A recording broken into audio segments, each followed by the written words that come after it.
before the main events of the series, the analog horror Arthropod Whisperer. The Project of Darkness agency investigated various cases concerning paranormal phenomena and other agents. At the time, and more specifically a few years ago, there were cases of clashes between various unidentified individuals and agents of the Project of Darkness. One of these cases was described extremely mediocre, without further analysis. But after this incident, the mentioned agent Arthropod became unfit for service and was suspended from further participation in missions. The letter from General Fox mentioned that the subject Arthropod encountered was an important person to him. The details were kept secret for the safety of this person and his personal information. But the head of the Darkness Project released this information, assuring that it would emphasize the facts and their truthfulness. The agent's name was Bloodflower. Middle-aged, tall girl with long black hair, red tips, a lithe and slender build, and green eyes. She had an incredible and indescribable love for nature, animals and all living beings. The death of animals was very hard to bear. She loved entomology and had been interested in it since childhood. There was a conflict with an arthropod that, in front of her eyes, wanted to feed a live mouse to a Goliath bird-eater to explore the power of the spider's digestive juices. The second conflict ended in a short sword fight, which was resolved by mutual understanding. But due to an incident on one of the missions, an unexpected happened.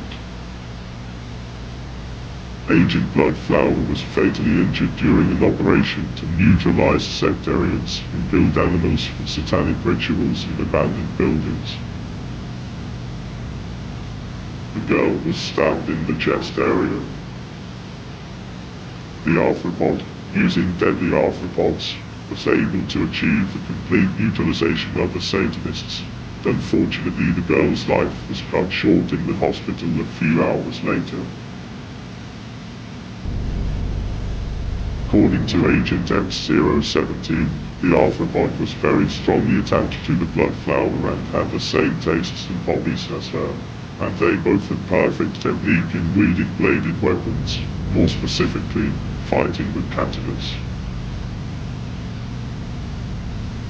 After the death of the Bloody Flower, the arthropod still tried to maintain its sanity, but after getting bitten by carelessness, putting its hand into a container with caragot, the neurotoxin poison completely brought it out of cholia, damaging neural pathways and brain regions, completely causing it to lose its mind.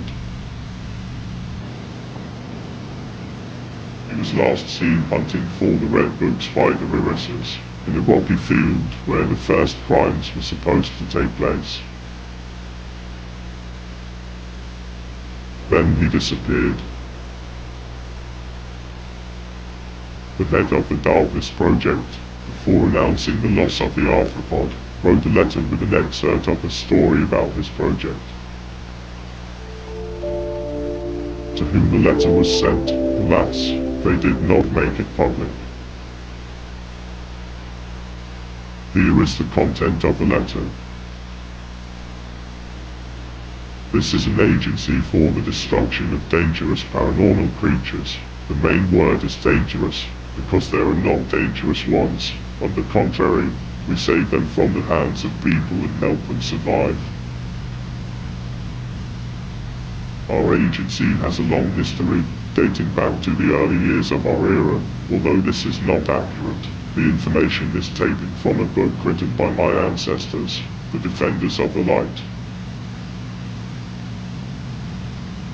Once upon a time, there were two giant brothers. One was very strong but did not see magic-related things. The second was weak but saw everything.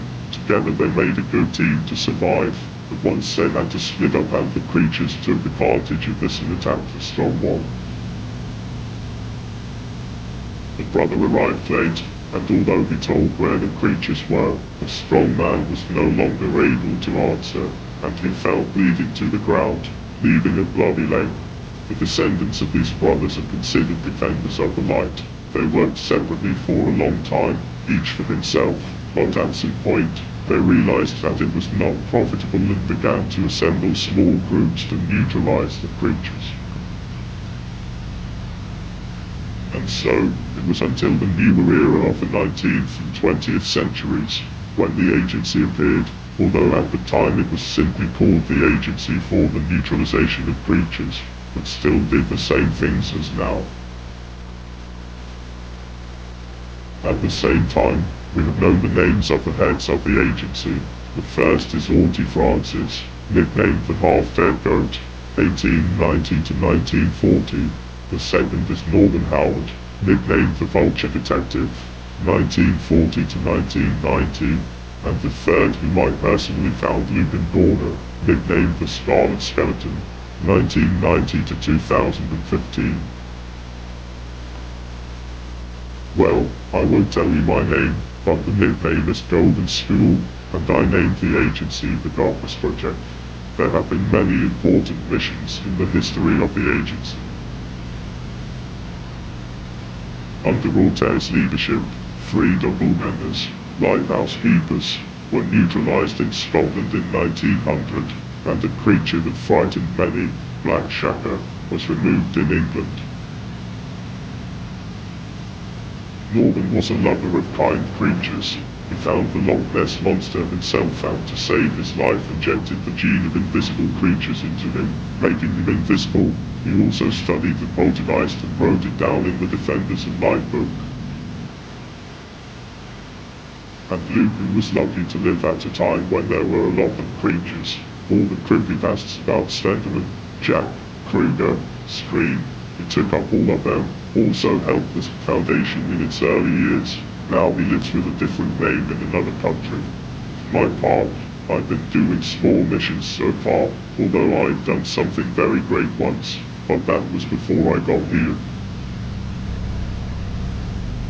Now, my agency has several important sites.